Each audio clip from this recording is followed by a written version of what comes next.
રામ, સદદેવદાસ, જય મા અમર, જય શ્રી કૃષ્ણ।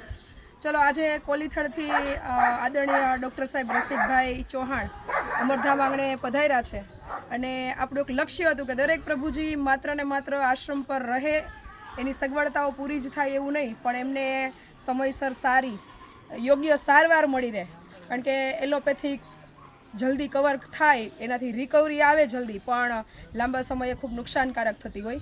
એટલે આપણું જે લક્ષ્ય હતું એ મુજબ આપણે એમની એલોપેથિકની જગ્યાએ આયુર્વેદિક અને સાથે સાથે હોમિયોપેથિક ટ્રીટમેન્ટ છે એ સાહેબના સેવાભાવી સહયોગથી સ્ટાર્ટ કરી દીધી છે।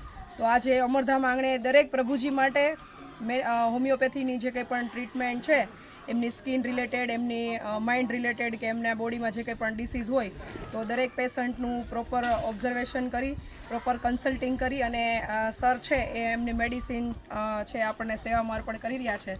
ત્યારે કોલીથળથી પધારેલા ડૉક્ટર સાહેબનો હૃદયથી ખૂબ ખૂબ આભાર। સાથે સાથે દરેક પ્રભુજીઓ જલ્દી સ્વસ્થ થાય એવા સાથે મળી પ્રયત્ન કરીએ।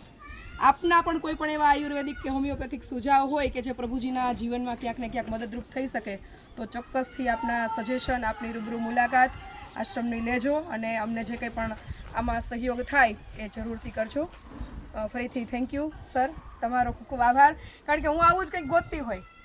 એલોપેથિક એવું કહેવાય કે રસ્તો ખરો, પણ એ તમને જલ્દી રિકવરી આપે અને પાછું તમને એ જલ્દી નુકસાન પણ કરે। હું માઇગ્રેનનું પેશન્ટ છું ને દરેક આ પ્રોબ્લેમમાંથી નીકળું છું, એટલે મને ખબર છે કે રિકવરી જલ્દી મળે પણ પાછું હેરાન પણ એટલું જ થવાનું રહે પાછળથી ટ્રીટમેન્ટ મળ્યા પછી। એટલે લાંબા ગાળાની સારવાર છે પણ કોઈ એની આડઅસર નથી, તો આપણે પણ એવું જ વિચારીએ કે ભલે થોડું ધીમે એમની ટ્રીટમેન્ટ થાય પણ જે કંઈ પણ થાય એ પ્રોપર થાય। એટલે આપણે હોમિયોપેથિક કેમ્પ આજે આશ્રમ પર રાખેલો હતો અને કોલીથળથી સાહેબે આપણને ખૂબ સપોર્ટ કર્યો, એના માટે એમનો હૃદયથી આભાર। જય મા અમર, સદદેવદાસ, અમરદેવદાસ, જય શ્રી કૃષ્ણ।